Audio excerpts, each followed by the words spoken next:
No, I was looking on Google I Maps. like didn't have to ask them, like, Usually something getting in on your territory. I remember we I was just checking out. Like, we're kind of, like, they can charge me That big was bucks thinking for about driving. for us, like, we're nonprofits, we don't need to save money, so that's kind of our thing, is we try to. We're ready, Mayor Johansson. Ready? Rock and roll. Closed regular open meeting in council, December 13th, 2021 at 7:33 p.m. Are there any late items to add to the agenda? No, your motion. Get a motion to adopt the agenda as circulated. So moved. So move second. Call the question, all in favor? Opposed, the motion is carried. Moving to consent agenda. Is there anything on the consent agenda anybody would like removed for discussion? Not seeing any. Can I get a motion to adopt the consent agenda? Moved in second. Any discussion? Call the question, all in favor? Opposed? Motion is carried. Moving to committee reports.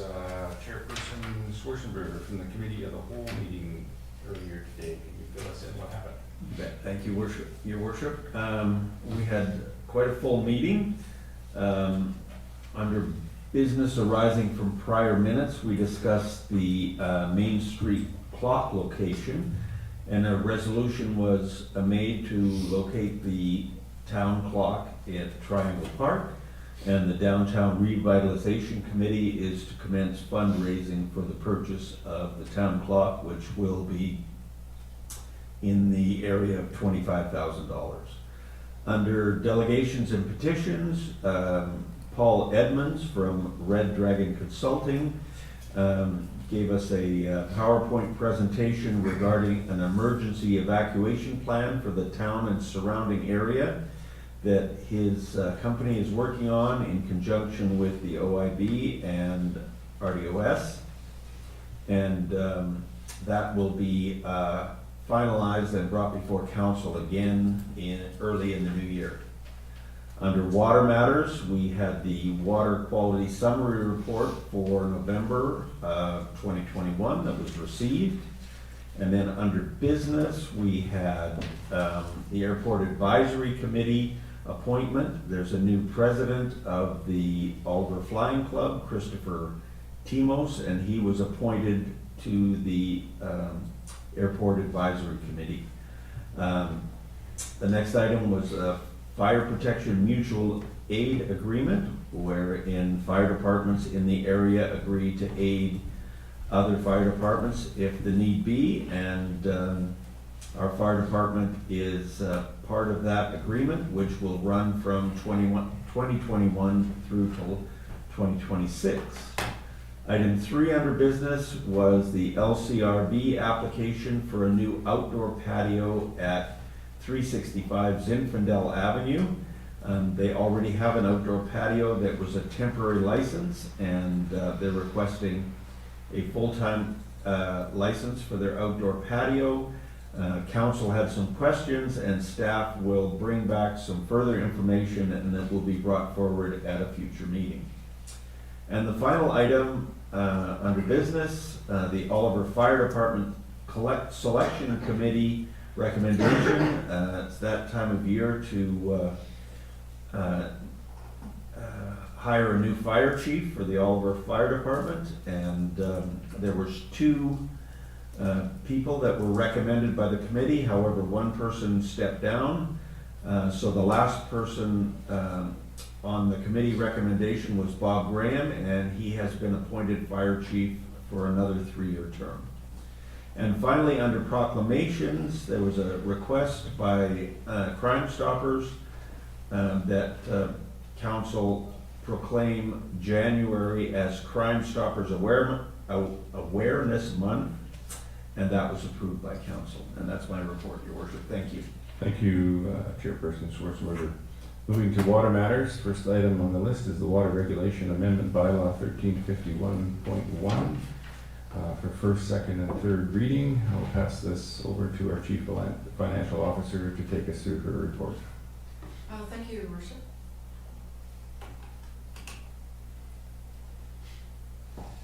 Thank you, Your Worship.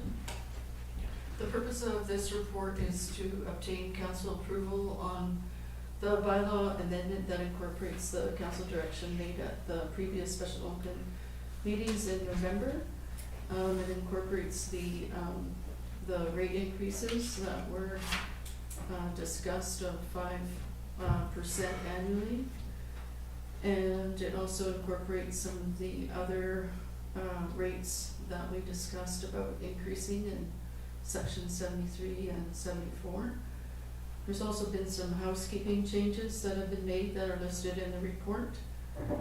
And also we contacted the ministry to gain clarification on when the inspector of municipalities would step in if a bylaw wasn't approved. And they confirmed that it's only the Water Regulation Bylaw that if it isn't approved unanimously by all council members, that it would go to the inspector of municipalities. It has nothing to do with the financial plan bylaws. That's all. Thank you. Thank you, CFO. Any questions for the CFO on the bylaw that is presented? Any concerns with any of the changes or rates? Councillor Schwartzenberger? I was just gonna move the council read Water Regulation Bylaw 1351.1 for a first, second, and third time. I'll second. Seconded. Any further discussion? Not seeing any, I will call the question. Those in favor? Opposed? Councillor Machial is opposed. Motion is carried. Moving to item 2, 2021 to 2025 5-year financial plan amendment bylaw 1402.01. This is for adoption. Again, I'll pass this over to our CFO. Thank you, Your Worship. The purpose of this report is to amend the 2021-2025 5-year financial plan to incorporate directives made by council during the year. Council gave first, second, and third reading at the November 22nd regular council meeting, and this is for adoption. Thank you, Your Worship. Thank you. This is the one we had last time for first, second, and third, right? That's correct. Okay. Any questions for the CFO on this? Can I get a mover? I'll move that council adopt 2021 to 2025 5-year financial plan amendment bylaw 1402.01. Moved. Seconded. Seconded. Councillor Schwartzenberger. Any further discussion? Seeing none, I'll call the question. Those in favor? Opposed? Opposed. Councillor Machial. One opposed. Councillor Machial. Motion is carried. Anything to report this evening, Councillor Machial? No, Your Worship. Got nothing, no meeting. Councillor Sidhu is not here today. Moving to development permit, variance permits, development permit 222 Maples Avenue. I'll pass this over to our Director of Development Services. Thank you, Worship. This application is for development permit 2021-31 for 222 Maple Avenue. The applicant's proposing to construct a 1,383 square meter warehouse building to be used as storage for vehicles from Area 27. The subject property is located within the Industrial Development Permit Area of the OCP and requires approval for the design and to address landscaping requirements. Here's the property location map. The OCP for this site is industrial, the zoning being M1, general industrial. Photos of the subject property on the left is the Maple Ave elevation, and on the right shows the current frontage. This photo of the subject property on the left shows the south elevation of the subject property. It is adjacent to 214 Maple, I believe, which is a big warehouse building that will be tenanted by Velocity AP, I believe they're called. And so these two property owners will sort of work in tandem together. On the right shows the south elevation of the subject property. This is an image that shows the site plan. So you'll see Highlighted in blue, outlined in blue rather, is the property line, and then outlined in black is each individual unit. So there's eight individual warehouses, if my counting is correct. This is the landscape plan. It is minimal, being that it's an industrial property, but you will see landscaping along the frontage with the driveway coming in as well. This photo shows the building elevation, so on the left is the south elevation, which is the Maple Ave frontage, and on the right will be the rear of the building. This shows the individual garages and the backs of the garages. Staff comments, this meets the industrial DP area as highlighted below. The proposed building features corrugated steel siding with a mix of charcoal and black colors with overhead metal doors. The front elevation features a unique steel access ladder, windows, large addressing sign. The building will blend in well with the neighborhood as it continues to develop. The landscaping strip is proposed along the frontage. Garbage and recycling areas will be screened out of view of the street. And the proposed concrete sign at the southeast portion of the property will add character and uniqueness to the site. Options for council is council may choose to support it, may choose not to, or may choose to refer back to staff. With that, the staff recommendation is that council approve DP number 2021-31 and that staff be directed to issue the permit. Thank you. Thank you, Director. Any questions for the Director of Development on this development permit? Councillor Schwartzenberger. Thank you, Worship. Just looking at the drawings, these buildings appear to be 2 stories tall. So what, is there a second level? Is that a, some sort of open path, loft idea? What, and my other question is there, in the zoning, is there a prohibition for somebody putting in plumbing to try and live up there? Through the chair to Councillor Schwartzenberger, I believe the floor plan should have been included in the package. I'm just trying to bring them up. I don't know if I included them in the PowerPoint. Doesn't look like it, but you can't load it. But just answering your second question, from what I believe is just a mezzanine area, and it's just a big open space area. So there wouldn't be the concerns associated with if there was a bedroom or a sink or stove or any of that proposed. So there's no concern with that, having plumbing up there. But have you been able to, does council have a copy of the floor plans? I can't. Mm-hmm. It's not loading. Yeah, I do see a rendering now that shows like a loft with stairs up to it, or mezzanine, as you would say. Sorry, just a sec.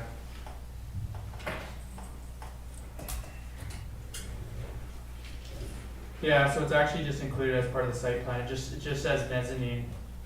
So it's, the mezzanine covers, normally under the code, I believe you can do 40% of the area of the main floor area can be a mezzanine. So that's what's proposed.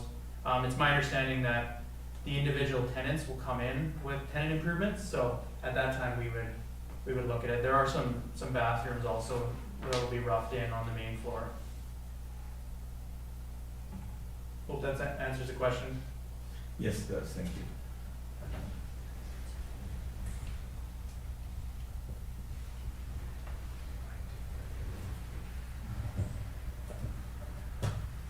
Not seeing anybody with a hand up to ask any questions. Is anybody interested in making a motion?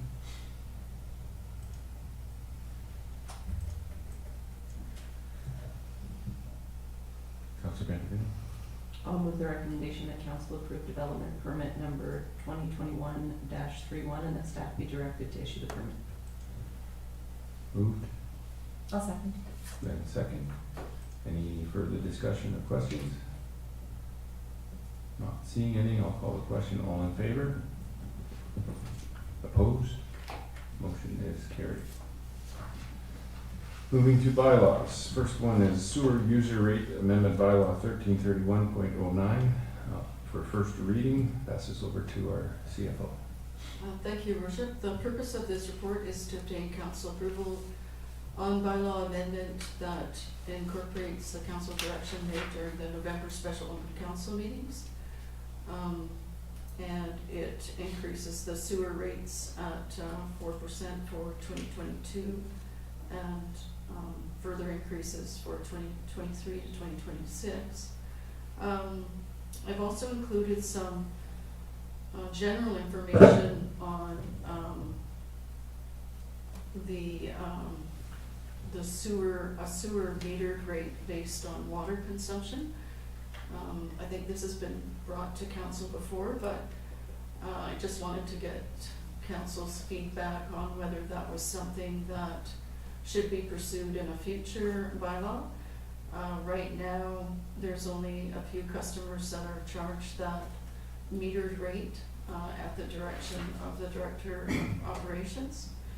And if we were to go down that route, then we would probably be lowering some of our flat fees for sewer and introducing a metered rate on water.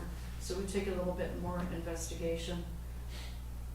So it's not in this bylaw amendment that's coming to you now, it's just provided as some background information, so I know what steps to take in the future. Thank you, Your Worship. Thank you. Yeah, we did discuss metered rates for sewer. I'm not sure, I think we abandoned that idea at the time. I remember talking about it at the Venables Theater. Not that we couldn't look at it again, but I think there were some challenges around, you know, like making sure that you're able to get a credit where you're not putting water down the sewer, whether you've got a pool or something like that, what you do with the pool at the end of the day. I mean, typically you see it for cooling towers and things like that, where you're not all the water you use is loading the sewer. So how do you make sure that you capture that fairly and make sure that you still, you know, get the same revenue when you're not trying to, you know, it's one thing to start looking at cutting rates, but then you start doing that, then you've got to try and get that back somewhere, because we're not in this to make money necessarily, but we're in it to cover costs of maintenance and make sure we have money for capital upgrades in the future. I'm not sure if council remembers that discussion and has any thoughts about pursuing it further.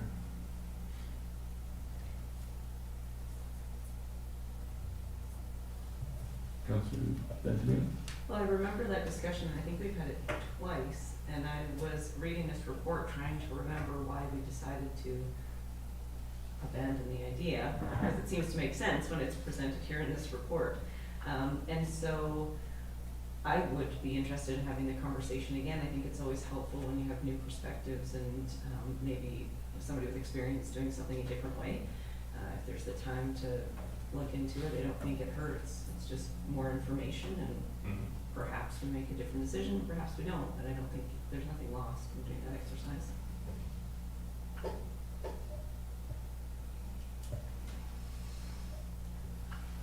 I would agree. I don't think we need to make that part of our motion. If we just come back at Cal meeting sometime. Okay. I'm not seeing any other hands up. Would someone like to make a motion that council read sewer user rate amendment bylaw 1331.09 for the first time? So moved. Second. And second. Any further discussion or questions? Not seeing any. I'll call the question. All in favor? Opposed? Motion is carried. Number 2, zoning amendment bylaw 1380.19, development permit with variances 6643 Lakeside Drive. This is for third reading. I'll pass it over to our Director of Development Services. Thank you, Worship. This item was the subject of our public hearing at 7 o'clock tonight. Currently before council is just the zoning amendment bylaw, not the development permit with variances, and it is for third reading. The staff recommendation is that the zoning amendment bylaw 1380-19 be read a third time, and that zoning amendment bylaw 1380-19 be forwarded to the Ministry of Transportation for approval prior to adoption, and that council consider DP with variances 2021-18 following the adoption of zoning amendment bylaw 1380-19.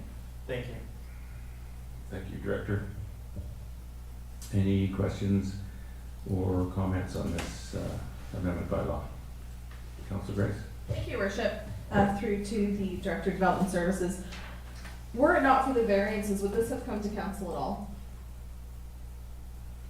Through the chair to Councillor Grice, yes, it would have for the development permit, Okay. but there would have been no notification to the neighbors required. So the variances really are just addressing loading spaces and parcel lines.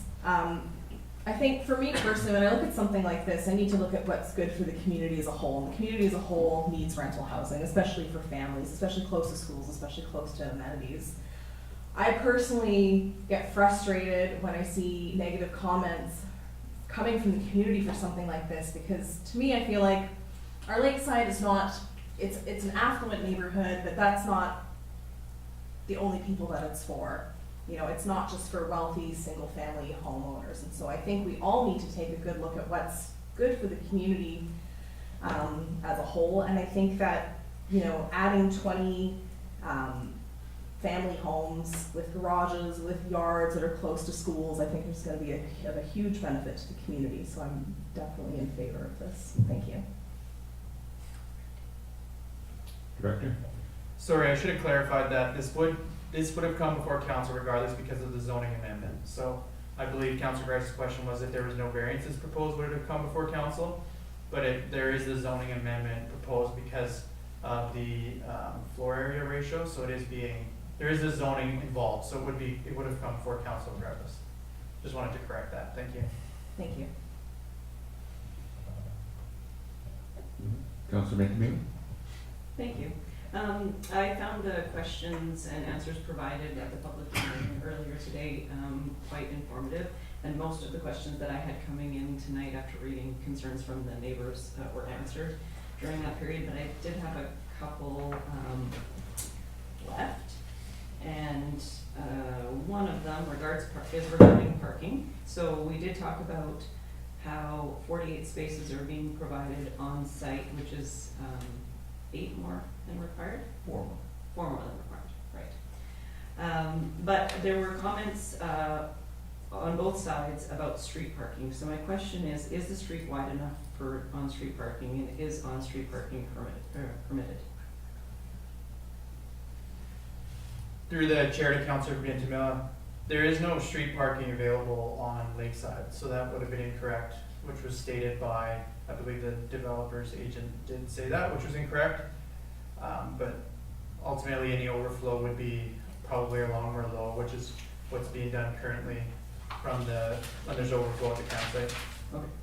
And that's what I thought. I didn't think that there was parking along that street. I just wanted to clarify. Perhaps some better signage might be good, because everybody that raised that concern is absolutely right. In the summer when it's busy by the campsite and the lake, people back up down the streets.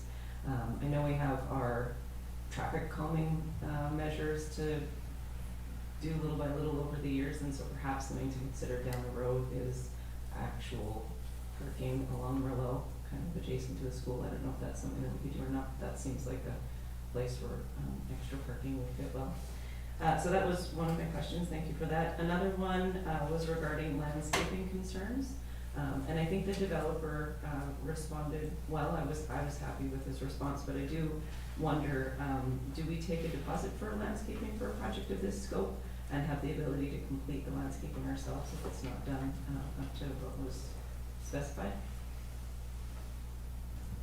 Through the chair to Councillor Bentamilla.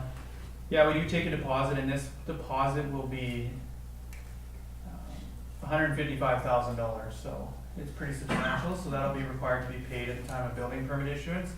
And if they don't follow through with that, then we can do the landscaping. Okay, thank you.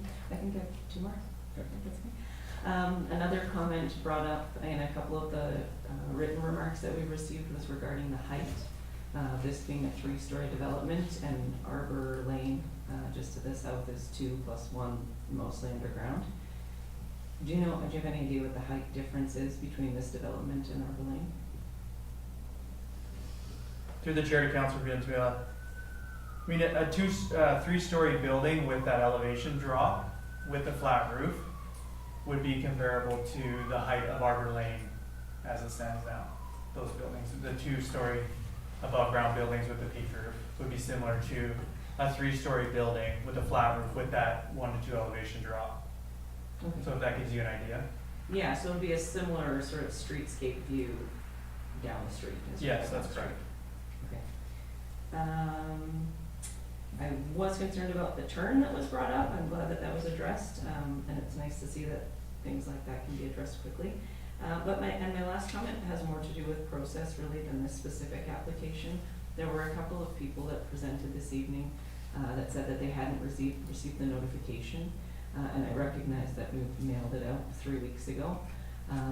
But perhaps in the future, I mean, it's important that we have comments from people that are directly affected, I believe, and balance that with the length of time it takes for these applications to make their way through the system. I don't know if we've ever thought of before, it would be something that we could look into, but spacing our public hearing from our first and second reading 2 meetings apart instead of just 1, to allow time for people to receive notification, process the information, and provide a response. Because as counselors, it's also very difficult to receive new information in the form of a very well-written letter at 4:30 or 4:45 in the afternoon when we're in meetings and going to be in them until the public hearing. So that's just a comment for our process for the future. That might be something to consider. Thank you. Councillor Schwartzenberger. Thank you, Worship. I thought the comments from the residents were quite good, and I also thought that the developer answered most of them. When I look at the variances being asked for, 2 of the variances are for 3rd-story encroachment, which I think is fine. And the one rear parcel line variance would bring the project closer to the playing field of the elementary school, so that they're not encroaching on any other neighbors or any of that kind of thing.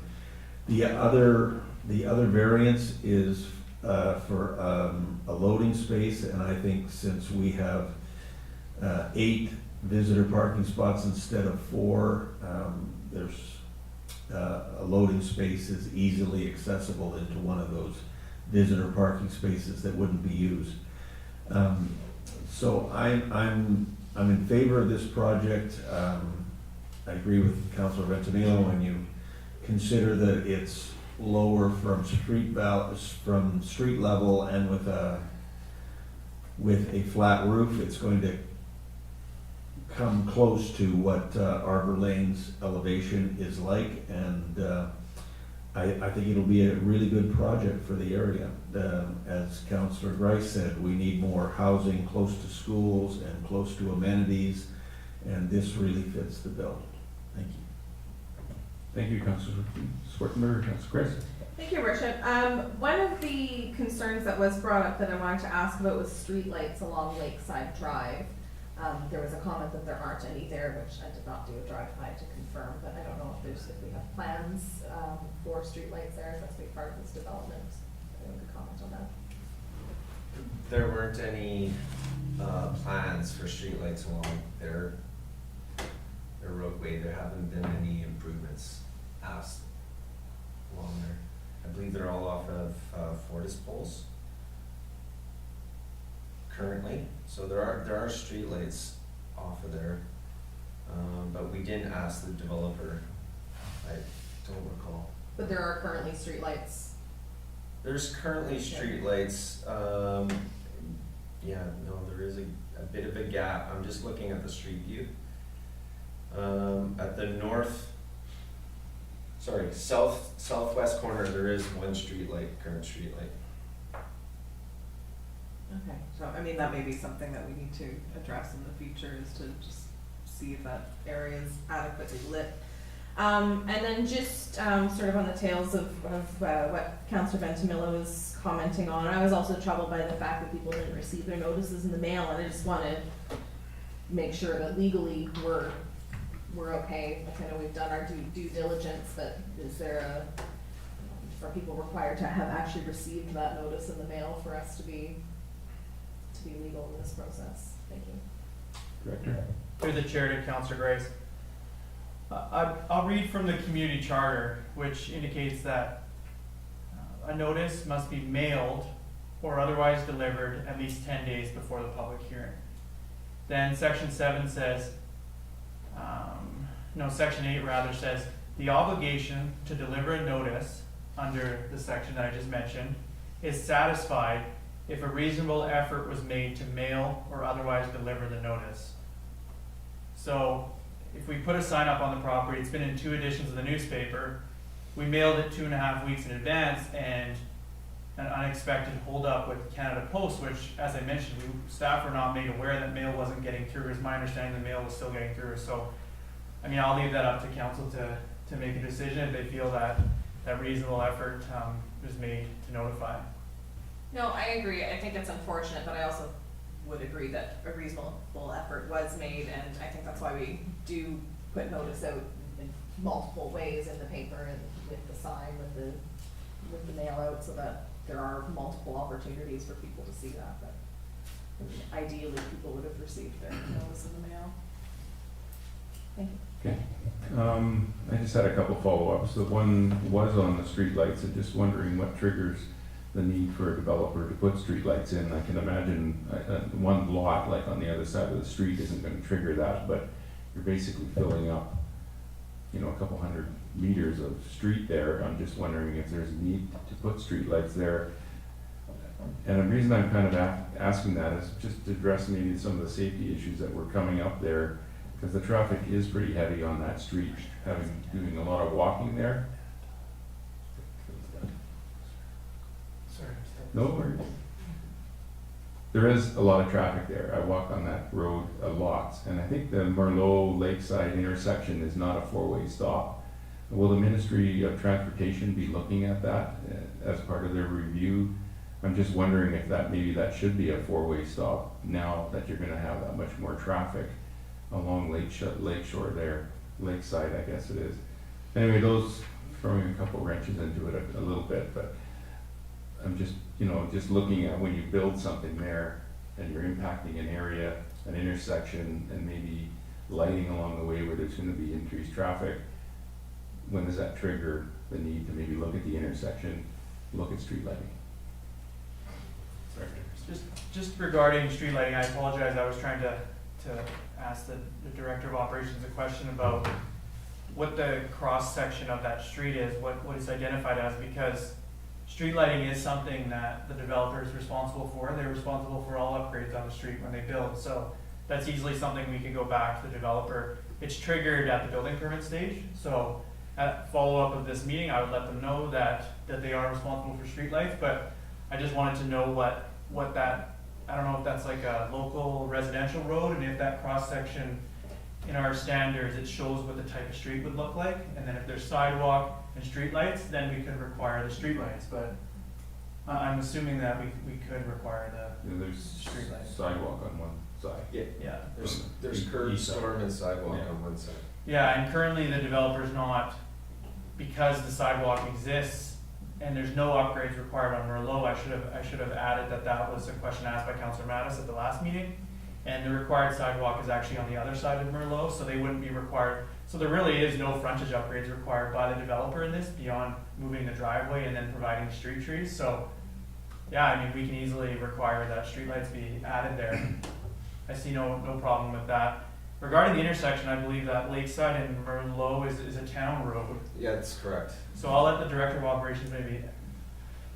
Yeah, I can speak to it. Generally, well, from what I've been told from some traffic engineers, generally you'll put in a 4-way stop, and we had this discussion at Spartan and Fairview, it's Milkamine, when we decided to put the 4-way stop in. But it depends on the traffic in all directions, and when traffic is heavy on one street and light on the other two, it may not make as much sense. But then, in the summer it is a little bit heavier there, especially on Merlot, and the resort being right there as well.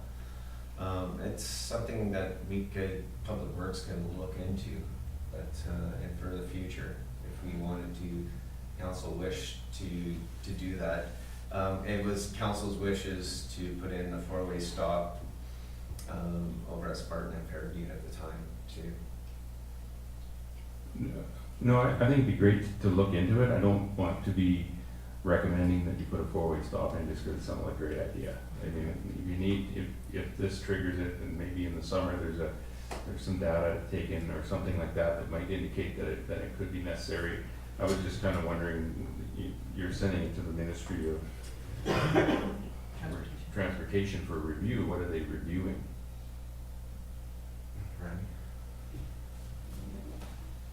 To answer that question, they're reviewing a zoning amendment bylaw, so they're required to sign off on every zoning amendment within 800 meters of a controlled access highway.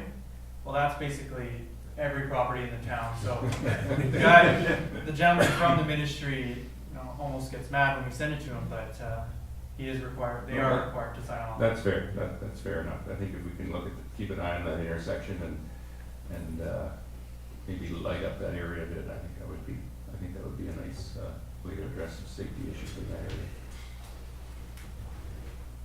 Councillor Schwartzenberger. Thank you, Worship.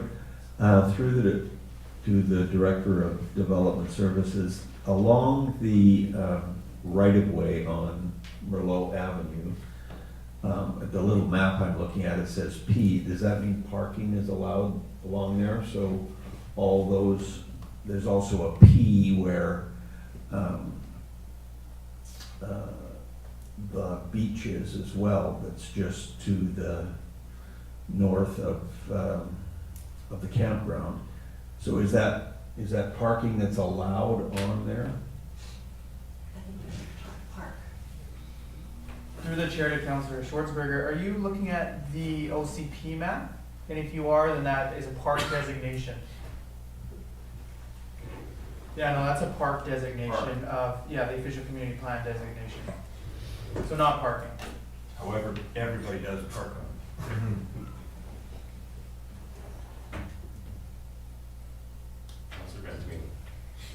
So I appreciate those comments about the lighting in the neighborhood. If you don't walk that street regularly, you wouldn't realize that there's not adequate lighting. And if we're going to be adding dozens of people potentially on foot, this seems like the time that adding lighting would be reasonable. So what's the process to make sure that that gets included now that we're this far along in the game? Through the chair to Councillor Zinfandel, it's the building permit that triggers it. Now that council has made the director, the way our bylaws written is basically it gives our director of operations the ability to ask for those things. So now that council has made staff aware of that requirement and the citizens have made staff aware, and we can ensure that that's done. What I'll have them do is revise their plan to show where the streetlights will go in tandem with the trees. And we'll give them the information on how far they have to be spaced apart and whatnot.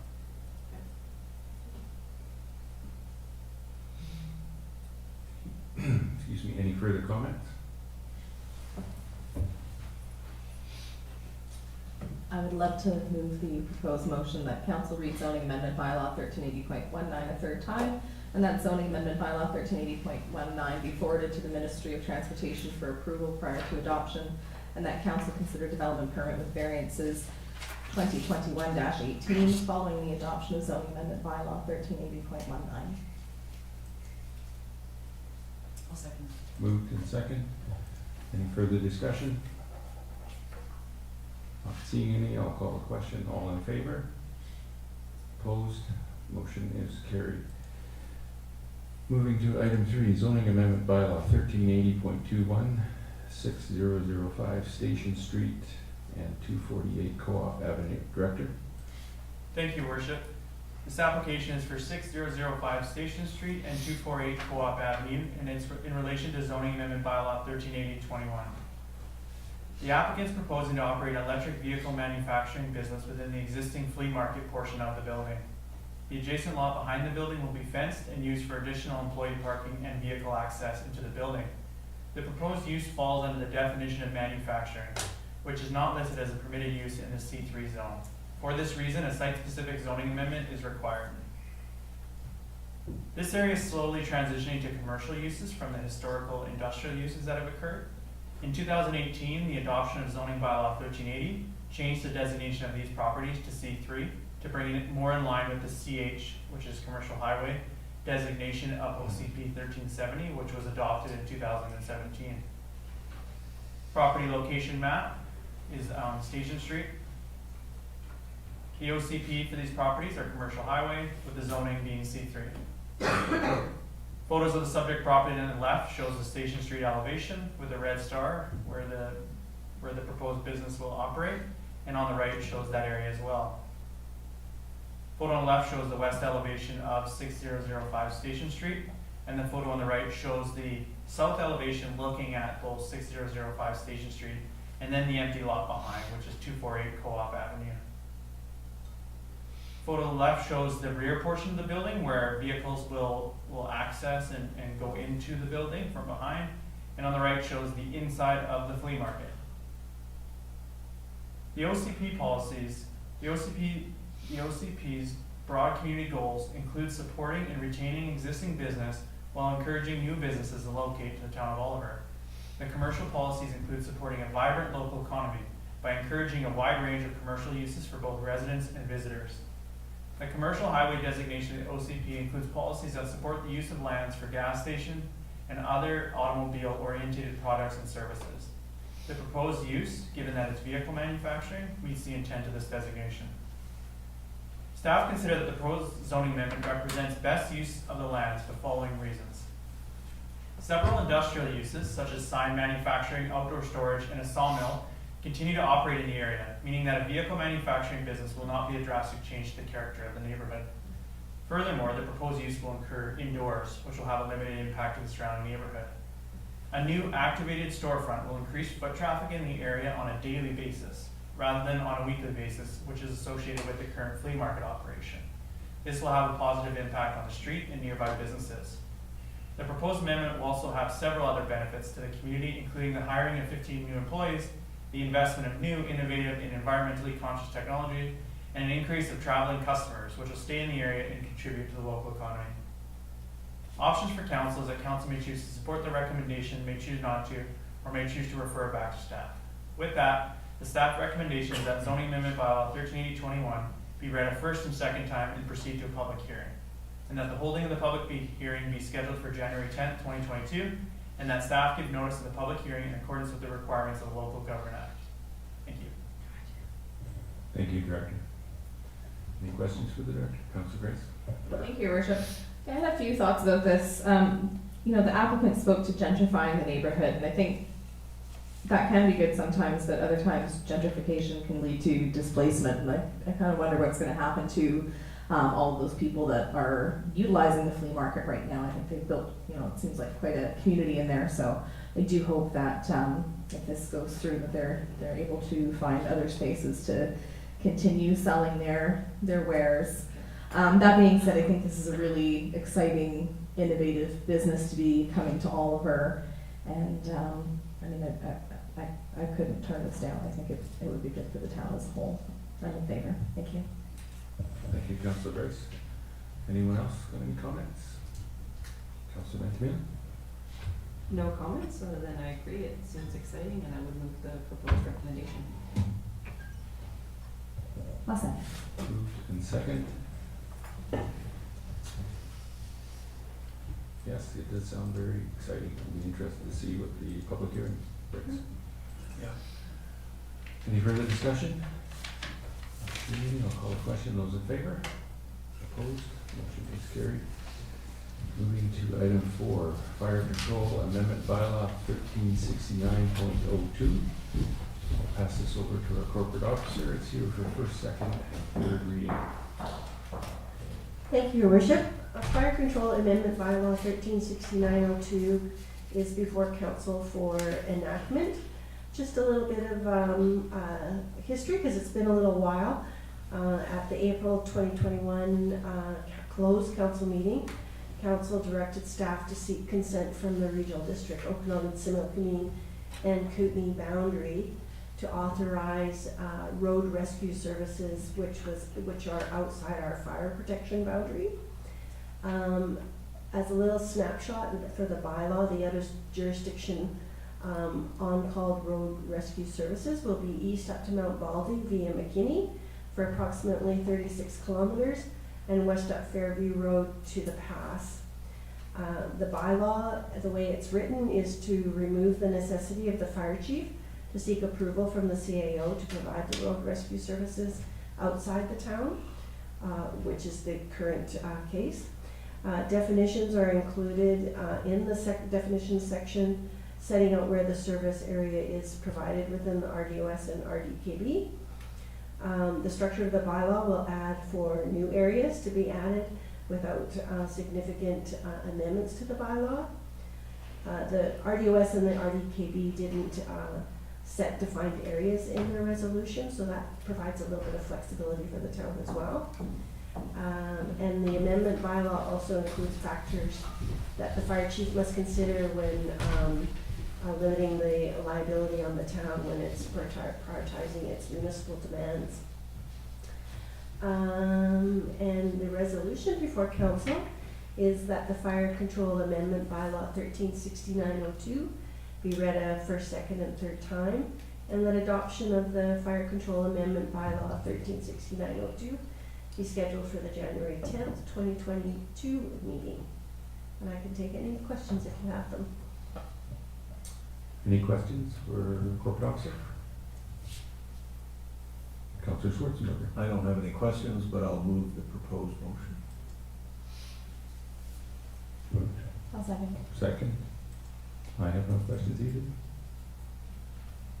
I'll call the question. All in favor? Opposed? Motion is carried. Our last item. Noxious Weed Control Service Establishment Amendment Bylaw number 2065.02 2021 and the Nuisance Control Service Establishment Amendment Bylaw number 2198.02 2021. Corporate Officer. Thank you, Your Worship. The purpose of this report is to seek Council's resolution to provide consent on behalf of our electors. The amendment bylaw for the regional district is to increase the requisition limit for the noxious weed and the nuisance control services that are currently provided by the regional district Okanagan Similkameen. And I've attached their CAO's report for that background information. So the recommendation before council is that the Town of Oliver Council consent on behalf of the electors of the Town of Oliver to the adoption of Regional District of Okanagan Similkameen Noxious Weed Control Service Establishment Amendment Bylaw number 206502 2021 and Nuisance Control Service Establishment Amendment Bylaw number 219802 2021. Thank you. Thank you, Corporate Officer. I do have one question. If we do not approve this, what's the impact? They won't be able to proceed with the increase in their requisition limit without all support of all the regional partners. So if you'll notice on the bylaw, it has received approval by the regional district, all their electoral area directors, Mm-hmm. and now it's to all the member municipalities for their approval. If the Town of Oliver didn't consent, maybe we just don't participate either in the bylaw. That may be the choice as well, that we don't participate in the noxious weed program. Or we continue, but at a reduced level of service. Potentially a reduced level of service. Yeah, this is a tough one, in a way, because we end up with this with mosquito control and different things, and we have very little say whether we're gonna, you know, at this point with mosquito control, we basically have no say. We're stuck with a certain level of service that continues to increase, and, you know, can't really say for sure myself whether we're getting the level of service is okay right now with noxious weeds or starling control, or we need to do it more, or what the impact is gonna be if we do it less. I know this is one of the conversations that does happen around the regional district table without much direction or really a good idea where to go with it. It comes up quite a bit. Anyway, Councillor Ventimiglia? I totally get the concept of regional services, I mean, with things such as mosquito control and then, the noxious weeds, they're items that don't have boundaries, so you need everybody to participate in order to have an effect on the whole region. If it's patchwork and you're patchwork hitting things and other patches are not getting hit, then you're not really working to solve the problem on behalf of everyone. So I definitely understand and buy into, for the large part, the idea of the regional services. My only question was, because it doesn't, I didn't find it in there, what are we paying now versus what are we gonna be paying? Because it says that currently the regional district can increase the requisition limit by a maximum of 25% without requiring inspector approval. And then what we're being asked is for that to be completely eliminated, and the maximum amount that may be requisitioned shall not exceed $68,750. So I'm just wondering, what are we paying now versus what are we gonna be paying? Because it's hard to know what type of an increase that is. Fortunately, I don't have that answer, but I could get it. Councillor Schwartzenberger? Yeah, I looked at the same thing, and it says here that the noxious weed establishment bylaw is amended by deleting section 8 in its entirety and replacing it with the 68,000. So for me to go forward with this, I'd like to know how much of that $68,750 is the town of Oliver's portion.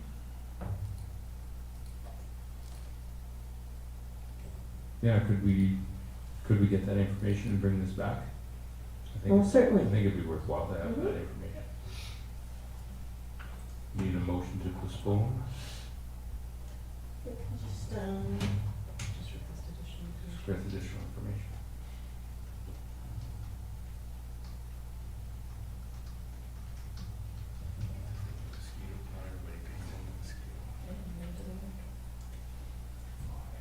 so we could just defer to staff for additional information if Yeah. that's your preference. Yep. Thank you. I'll move the new proposed motion. I'll second that. Moved and second. Any further discussion? Question, all in favor? Opposed, motion is carried. Moving to correspondence, corporate officer. Thank you, Your Worship. There's one piece of correspondence that council may wish to consider action or to receive and file. It's the annual request from SILGA that they're announcing their Community Excellence Awards. The nominations are due February 1st, 2022. They have 3 categories: environmental sustainability, social responsibility, or economic development. The deputy corporate officer and I were racking our brains trying to think of what we could apply for. One item we have, but it's really not a town of Oliver project, but it is the 100 by 100 that we supported. Whether or not that would meet their criteria, I'm not sure. Councillor Benjamin. The 100 by 100 is a great idea, it's for the shot. Have we applied, have we put in the Grow Oliver project under the category of economic development before? I believe we did last year. Did we? Okay. I didn't have any other ideas aside from Grow Oliver, but I wouldn't want to just receive and file, I would just want to receive for information, and if we Mhm. brainstorm over the holidays and come back mid-January, we still have time. Mhm. Mhm. Okay. Receive and file just sounds so final. Do you want to make a recommendation to receive for information? Yeah, I'll make the recommendation that we receive for information. I'll second. Any further discussion? Call the question, all in favor? Opposed, motion is carried. And the last item is just the policy directives from the Liquor and Cannabis Regulation Branch. 2 new directives, 2123 and 2124. The proposed motion that the items listed in J2 and the weekly mail be received. So moved. Second. Moved in second. Any further discussion? Call the question, all in favor? Opposed, motion is carried. Moving to council reports, Councillor Schwartzenberger. Thank you, Worship. Friday, December 3rd, I attended the Oliver Christmas Light Up event, and I must say kudos to all the volunteers and all the people who worked on that. It was a great event. So many people out to see after a year and a half of COVID. It was really nice to see people out and getting around, and such great comments about the lights and everything that went on. So it was a really fun event.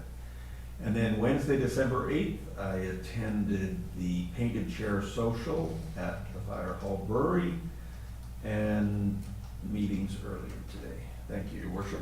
Thank you, Councillor Schwartzenberger. Councillor Ventimiglia. Thank you. On Wednesday and Thursday, November the 24th and 25th, I attended the Regional District Strategic Planning Sessions. And on Friday, December the 3rd, Christmas light up as well.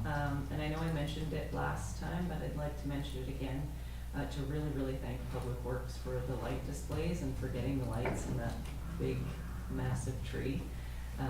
I remember when it used to be lit when we were growing up, and then they disappeared for a few years, and you don't really know, it's just not there. But now that that tree is lit up again, and you can see it from so many different places in town, it's just so beautiful. And I think the comments that night on the street were only positive, nothing but positive.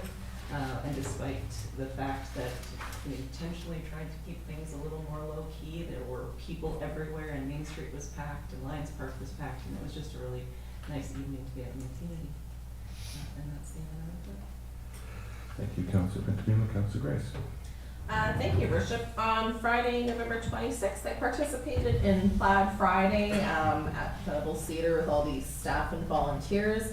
It's a great contrast to Black Friday and a really good reminder to everyone to shop local, so I'd encourage everyone to continue doing that this holiday season.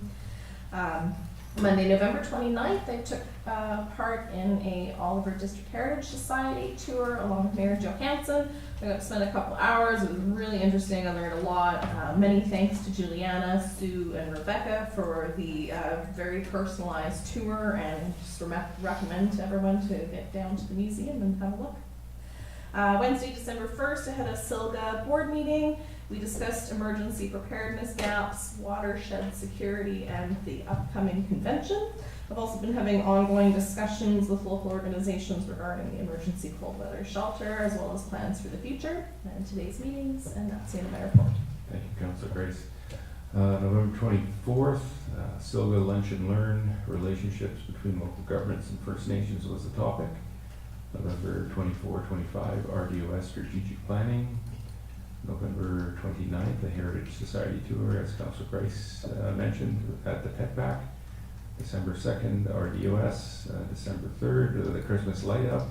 And yeah, there was a lot of people there. I didn't even see some of the people that were there. It was a crowd. It was great. Really, it's still bright up there. And then I said, well, if we could just get a little bit of snow. So that happens for us.